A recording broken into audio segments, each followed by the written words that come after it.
Hi friends, Shashi's cooking ಸ್ಟುಡಿಯೋಗೆ welcome.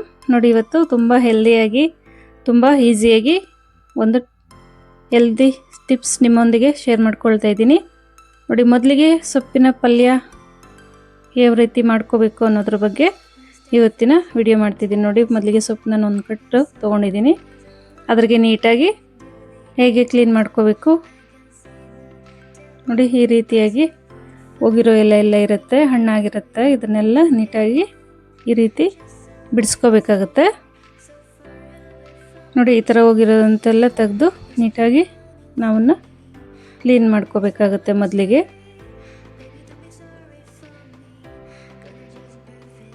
ಮೊದಲಿಗೆ doctor ಹತ್ರ ನಾವು ಸುಸ್ತಾಗುತ್ತೆ ಅಂತ ಹೇಳಿ ಹೋದಾಗ ಅವ್ರು ಹೇಳೋದು, ನೋಡಿ, ಮೊದಲಿಗೆ ಸೊಪ್ಪು, ತರಕಾರಿ, ಪಲ್ಯ, ಹಿಮೋಗ್ಲೋಬಿನ್ ಕಮ್ಮಿ ಆಗಿದೆ, ಇದು ಸೇರಿಸೋದ್ರಿಂದ ನೀವು ಚೆನ್ನಾಗಿ ಹೆಲ್ದಿಯಾಗಿರ್ತೀರ ಅಂತ ಹೇಳ್ತಾರೆ.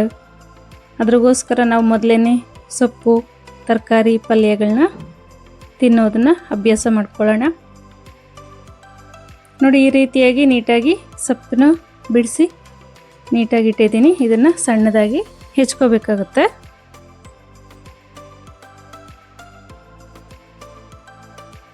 ನೋಡಿ, ಸೊಪ್ಪನ್ನ ಈ ಥರ ನೀಟಾಗಿ ಹೆಚ್ಕೊಂಡ್ಬಿಡೋಣ. ಈ ಥರ ಹೆಚ್ಕೊಳ್ಳೋದ್ರಿಂದ ಸೊಪ್ಪು ಅನ್ನೋದು ನೀಟಾಗಿ ಪಲ್ಯಕ್ಕೆ ರೆಡಿಯಾಗುತ್ತೆ.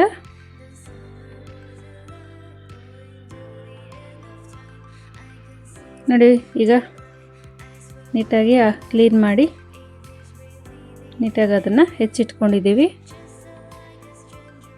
ಮಕ್ಕಳಿಗೆ ಚಿಕ್ಕಂದ್ರಿಂದನೂ ಅಭ್ಯಾಸ ಮಾಡೋದ್ರಿಂದ ಪಲ್ಯಗಳು ತಿನ್ನೋದು ಅಭ್ಯಾಸ ಮಾಡ್ಕೊತಾರೆ. ಚಪಾತಿ ಜೊತೆಗೆ, ಹಾಗೆಯೇ ಊಟದ ಜೊತೆಗೆ ಸ್ವಲ್ಪ ಪಲ್ಯ ಅಭ್ಯಾಸ ಮಾಡ್ಕೋಬೇಕಾಗುತ್ತೆ ಫ್ರೆಂಡ್ಸ್. ನೋಡಿ, ಅದನ್ನು ಈಗ ನೀಟಾಗಿ ತೊಳೆದು ಇಟ್ಕೊಳ್ಳೋಣ. 2 ಸರಿಯಿಂದ ತೊಳ್ಕೊಬೇಕಾಗುತ್ತೆ. ನೋಡಿ, ಈಗ ಬಾಣಲಿಗೆ ಸ್ವಲ್ಪ ಆಯಿಲ್ ಹಾಕ್ಕೊಳ್ಳೋಣ.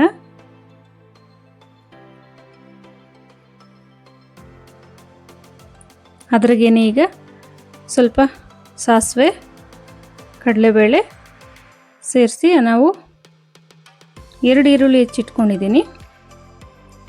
ಒಂದು 4ರಿಂದ 5 ಒಣಮೆಣಸಿನ್ಕಾಯಿ ಹಾಗೆಯೇ ಮುರಿದು ಹಾಕ್ಕೊಂಡ್ರೆ ಖಾರಕ್ಕೆ ಸಾಕಾಗುತ್ತೆ. ಈರುಳ್ಳಿ 2 ದೊಡ್ಡದಾದ ಈರುಳ್ಳಿ, ಬೆಳ್ಳುಳ್ಳಿ ಇಷ್ಟನ್ನು ಸೇರಿಸಿ ನಾವು ಪಲ್ಯ ರೆಡಿ ಮಾಡ್ಬೋದಾಗುತ್ತೆ.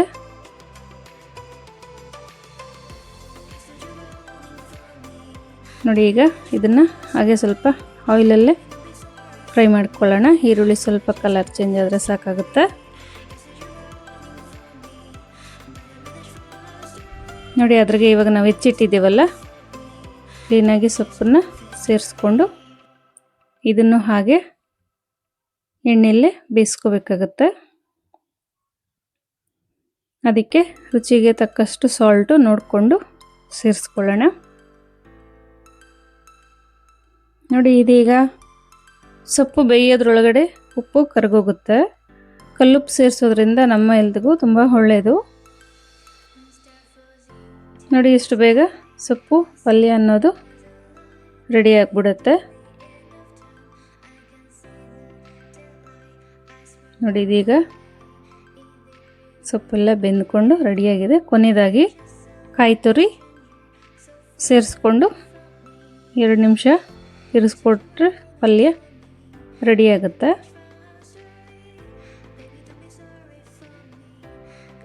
ನೋಡಿ, ಅದ್ರಾಗೆ ಕಾಯಿ ತುರಿ ಒಂದು ಹಿಡಿ ಸೇರಿಸ್ಕೊಳ್ತಿದ್ದೀನಿ. ಕಾಯಿ ತುರಿ ಹಾಕೋದ್ರಿಂದ ಸೊಪ್ಪಿನ ಪಲ್ಯ ತುಂಬ ಟೇಸ್ಟಿಯಾಗಿ, ತಿನ್ನೋದಕ್ಕೂ ರುಚಿಯಾಗಿ, ನಮಗೆ ಊಟದ ಜೊತೆಗೆ ಚೆನ್ನಾಗಿರುತ್ತೆ.